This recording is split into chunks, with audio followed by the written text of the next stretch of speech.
I'm your host, Avishai Saul, and today is going to be a Toronto episode. It's going to be a Toronto episode because I've been holding in all of my hottest Toronto sports takes for like a month now. I knew the Leafs were going to make the playoffs and I wanted to talk about that, but I wanted to talk about it at the right time. And I knew that the Jays were coming, but I wanted to talk about it at the right time. And I knew the Raptors were going to shit the bed, but I wanted to talk about it at the right time after their season ended. Well, the Leafs are in the playoffs, the Jays are playing, and the Raptors are shit the bed. And now they're out of the playoffs, which means we can finally talk Toronto sports. I considered doing the entire episode in a Toronto man's accent, but I think I'd want to punch myself. I can do the accent, though, for anybody who cares. You just have to say bear and reach and extend all of your soft vowels really loud. And if you want, like, you can put on like a douchebag face.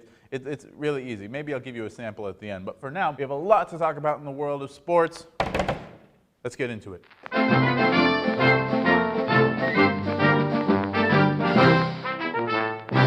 First, we're going to start off in the world of hockey with the Toronto Maple Leafs. It's a Bozak jersey. The Maple Leafs are in the playoffs against the Tampa Bay Lightning. Now, by the time you see this episode, more games have been played and more games have been won or lost by the Leafs, but as of this recording, it stands at 1-1, and it's been an exciting 1-1.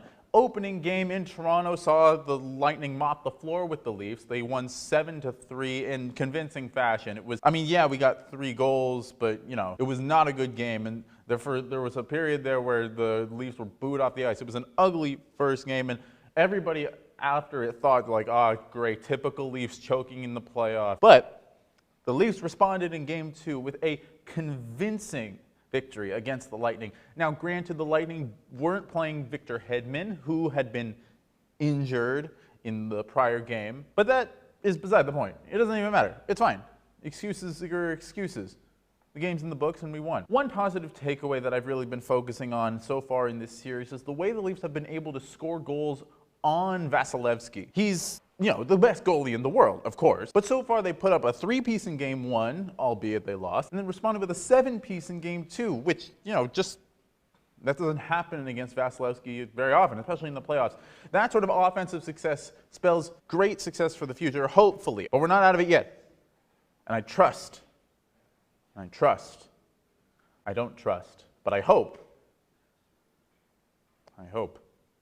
Moving right along to the MLB, where we have the Toronto Blue Jays. It's a Sanchez jersey.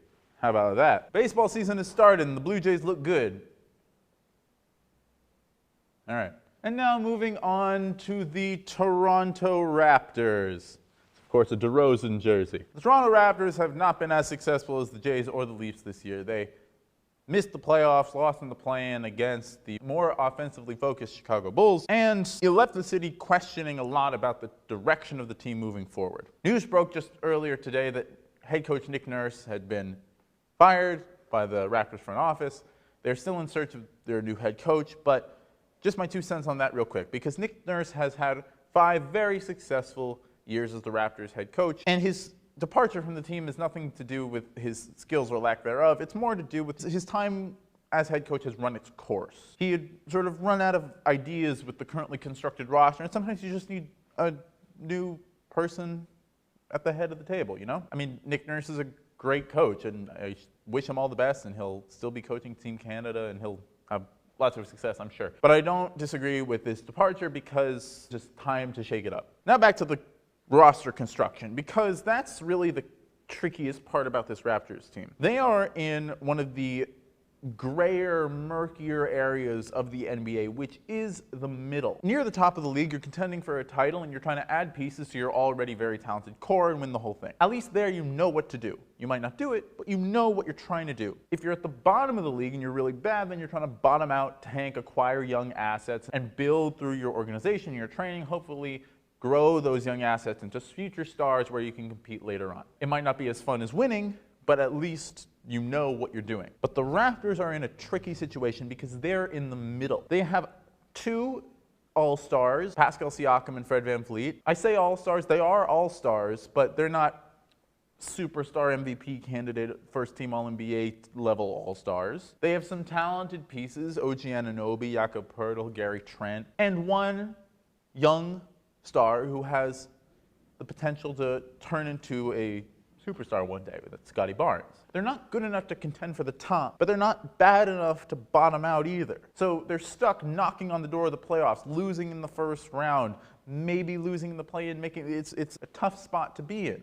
Because at some level you feel like if you could just swing one good season, or maybe you're one star away from being a real title contender. You don't want to give up on a team with talent like that. But also, you got to be pragmatic and really take a hard look at who you have on your roster and think, is that even in the cards? Let's talk free agency.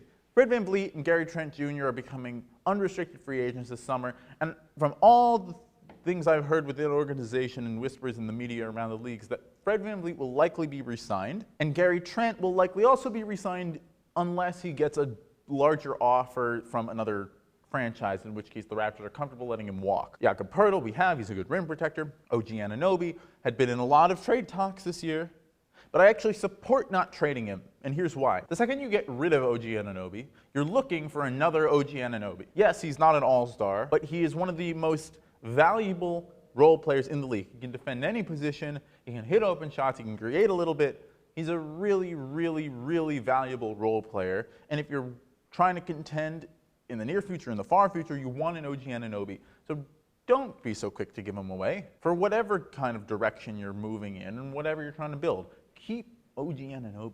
Looking now at Scotty Barnes. Scotty Barnes had a bit of a rough go from the media perspective this season because after winning Rookie of the Year in 2021, he didn't take a super huge leap forward, at least statistically. Those of us who watch every game and have seen every minute of Scotty Barnes basketball know that he actually did take a leap this year. He improved as a playmaker, a dribbler, a shot creator, even a shooter. It didn't necessarily appear on the box score, but that's partially due to the fact that he's the fourth leading shot taker on the team. There's only so many points you can score when you have two other guys taking priority, and really 2.5 when we're counting OG, 4 if you count Gary. I have zero doubt that Scotty Barnes will turn into a star, so don't fret. Don't look at this past season and think, oh, Scotty Barnes, maybe he'll flame out and whatever.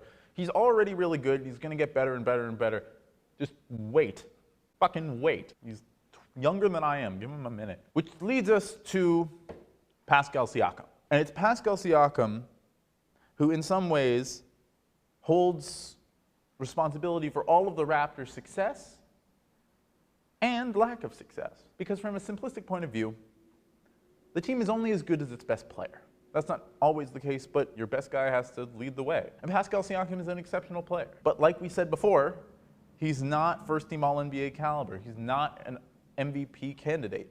He's an all-star, but he is not a top 10 player in the league. And that difference is the difference between contending for the playoffs and contending for the title. The trick here is whether or not Siakam can fit with this team. We've seen him play second and third fiddle to a All-NBA caliber player and win the title. We saw it in 2019. But with Siakam at the helm, it is unlikely that the Raptors will be able to bottom out enough to acquire that superstar through the draft. And unless they're trying to trade Scotty Barnes, they're not going to trade for that superstar. And it's unlikely that Scotty Barnes can become that superstar himself if he's constantly backing up Siakam. And that is why I believe that it is imperative that the team trades Siakam in the next 12 months. He is at the peak of his powers. He will demand a huge haul on the trade market, the kind of move that would revitalize the entire Raptors roster, get new blood in there. You can shake things up, give the ball to Scotty Barnes, see what he can do. And look, at a practical level, Siakam has continued to rise as an offensive player, but this season he developed some ball-hogging habits. He's been not as good defensively, and if we're being harsh and realistic, he will never be good enough to be the best player on a title team. If somebody came from the future and said, Pascal Siakam will win Finals MVP in the next however many years, would you be shocked? Because I would be. I don't even see an avenue for that to happen. And I love Siakam. He's a homegrown star. He's a great success story. He's improved leaps and bounds as a player from when he was drafted to now. And we will forever love him in the city. But what's best for the team moving forward is to trade him. And I really hope they do. Now, Wrapping up with this week's final segment, this week's Athlete of the Week. This week's Athlete of the Week is me. I told you about that OCAD athletics basketball, pickup basketball run we did. I went to that and I kicked ass. It was great. It's comforting to know that OCAD doesn't have a basketball team, but if it did, I would be starting at point and I would have been able to tell my grandkids I played college hoops. So good for me. This has been the OCAD Youth Sports Report. My name is Avishai Sol. I will see you all next week.